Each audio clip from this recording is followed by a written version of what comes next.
Alright everybody, Matt Geary here for Geek Pride, and I'm at EGX, and I'm with... My name's Jan Van Der Crabben. I'm the Live Operations Manager of Total War Arena. I'm a community coordinator for Total War Arena. My name is James.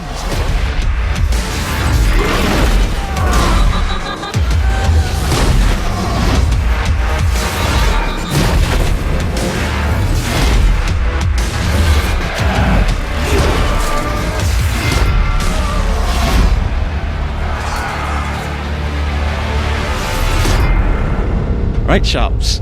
So, EGX, how's it going so far? It's a great show. I mean, you can see there about 80,000 people coming this year here. People are lining up at the Warhammer booth, at the Total War Arena booth. For us, it's exciting to see all these people coming and getting excited about the games. Have you been here before then? Me personally, I haven't been here at EGX before. It's my first time, so I'm a total virgin. The accent obviously isn't from around here, so where are you from?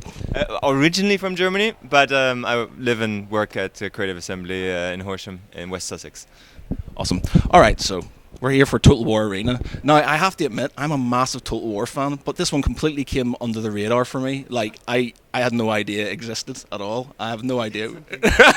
Well, this is really bad because, you know, when I was told about it, I was like, whoa, there's a new Total War game, because I knew about the Warhammer one. And I was like, right, okay, I'll check this out. And my mind was blown. This is something completely different. And for those who don't know, who have obviously been living under a rock like I have, can you sort of explain what Total War Arena is? So Total War Arena is Total War, but only multiplayer. And we've really focused on multiplayer, optimized the game for multiplayer. It's 10 versus 10 battles with 3 units each. So it's purely team-based, and the goal is to either defeat your enemy team or to capture the flag of the enemy team. Battles are a lot more fast-paced than they are in normal Total War, and yeah, it's really optimized for skill gameplay, multiplayer, showing off not just your strategy but also your skill, your tactics, and especially how well you work with your teammates. So it's sort of kind of along the lines of sort of like World of Tanks and things like that, where you sort of kind of it's tier based. You get a certain amount of units and you build them up as you get points as you go along. Is that how it works? Yes, it is tier-based. You have units and commanders that you build up as you go along, exactly as you say. You earn experience and silver from battle, and then you can spend that to upgrade your units, buy equipment for your units, and then progress up the unit tree. It is different from the other games you mentioned, though, because we also have commanders, which you can level up and customize in the way that you have different orders that will give you different options on the battlefield. And essentially the commander limits what tier of unit you can take, so you really need to focus on your commander as well. So is it a case of if your guys are dead, they're dead, and you've got to start from the beginning again, or how does that work?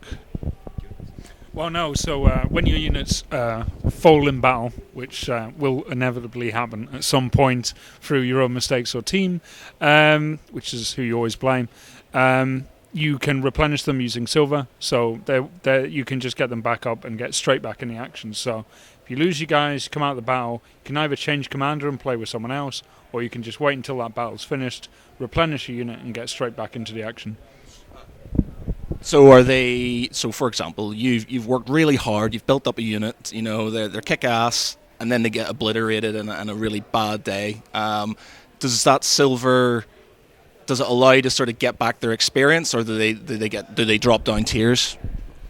No, not all. All you lose is you just got to pay some silver to get them back up running. The unit stays as you still get XP from the battle you just in, and you can just continuously upgrade the unit and move forward. So you never lose XP, but as long as you're fighting and doing some damage, you'll always be gaining.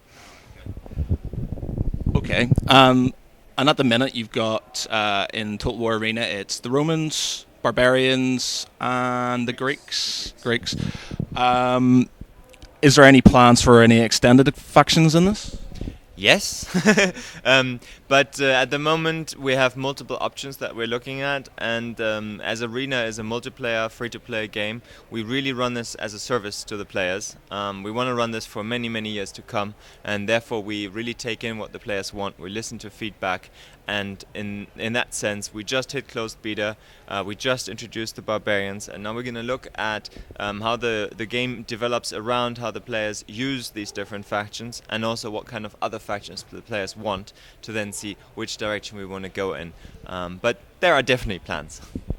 Do you think it'll be just sort of epoch specific? So will it be, obviously this is sort of like ancient Rome, Greek era and stuff. Will you like throw in medieval knights and Warhammer orcs or something at one point in time, just sort of because it's an arena, you can fight whatever, or are you going to keep it specific to certain historic eras? So I think we probably won't see Warhammer orcs, because we're going to keep it historical. That's one of these pillars of the historical Total War series, and we position us within that historical Total War brand. But in terms of eras, yes, it's just ancient now, but we might certainly expand to later eras. We're probably not going to jump to gunpowder straight away, or knights, and we're not going to have gunpowder units fighting against sword units like that. There are many options that we're thinking of how we can achieve that, but yes, we're going to slowly progress through the eras, but also through geographic regions. So we're not going to limit ourselves just to Europe or the Mediterranean. We might see factions from other continents coming at some point, as long as they fit somehow with the existing units, and we can, squeeze them in without breaking it and making it seem completely ridiculous. Awesome. Okay, so you obviously, are you a big history buff then? Obviously, if you like your history eras and stuff. I did a degree in military history, so I love my history. I like that. Yeah. Favorite era of history? My favorite is actually ancient. So for me, it's really great to take part in the development of this game. Previously, I worked on Rome 2, and to me, that's just great. I've worked on other eras. I love all history, but this is, for me at the moment, that's just the best.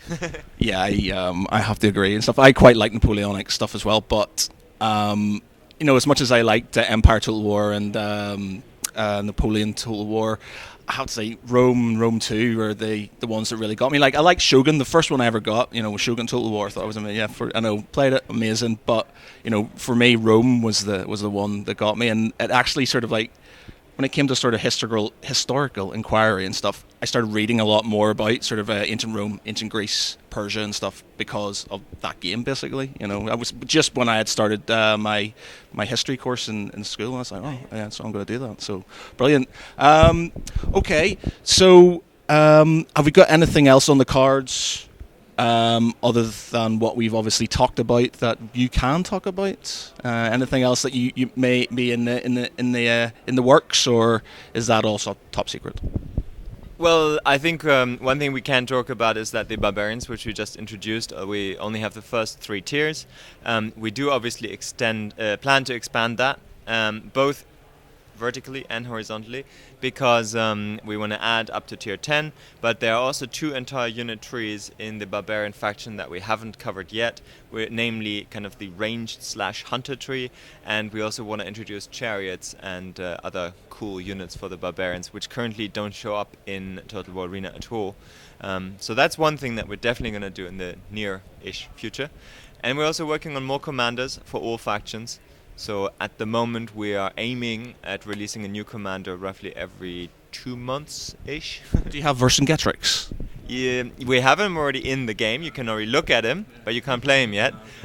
He is actually one of the coolest looking commanders in the game, I think. But he's definitely one of those commanders that's going to get introduced in the near-ish future. All right, awesome. One last thing, actually, I forgot to mention it. When I was playing the game yesterday, completely mauled. I didn't know what I was doing. I was just running through a forest and getting destroyed, picked the wrong units. But there was obviously a little village which you were meant to conquer. Now, is there any? From what I grasp, you've got to just sort of there's like a circle area that's your capture point. Like in sieges within Total War games, you get a certain area. If you capture it for a certain amount of time, it's yours. Will you be expanding on those sort of areas and maybe having sieges at all? Because there's Augners, catapults and stuff in the game. So do you reckon that'll be something more fortified sort of bases? We are looking into creating additional game modes such as sieges.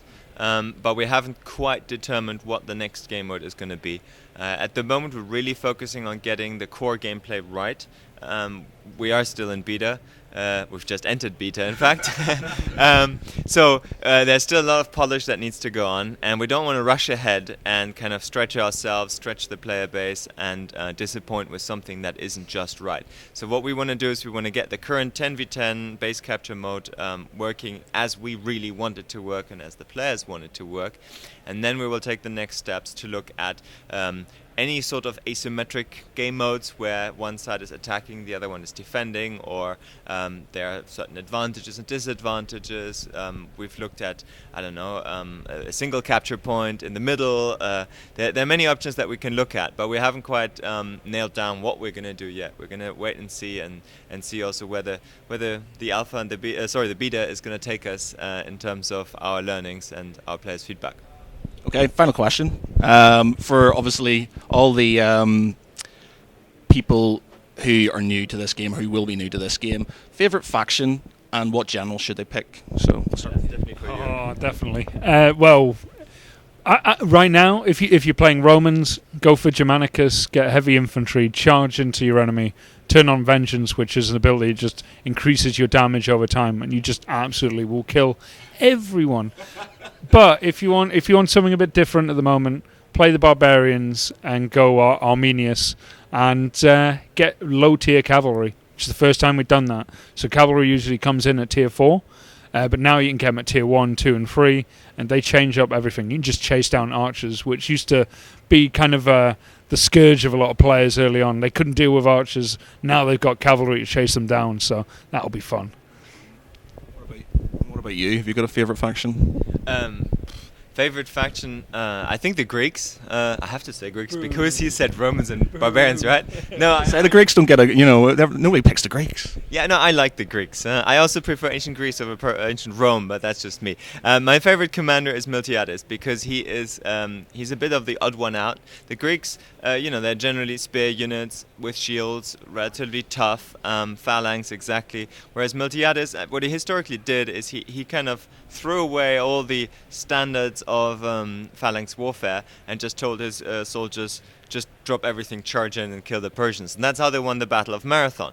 So we reflected that in our game by giving him the drop shields ability, which will make his units obviously more vulnerable, especially to archer fire, but will make them a lot faster. So what you can do with Miltiades is you can really outflank the enemy, and his strength is not being the toughest guy in town. His strength is being in the right position at the right time and then charging in and putting the fear into the enemy, getting them to rout and then slaughtering them. And that's pretty good, actually. It feels good. That's how it should be. It should be.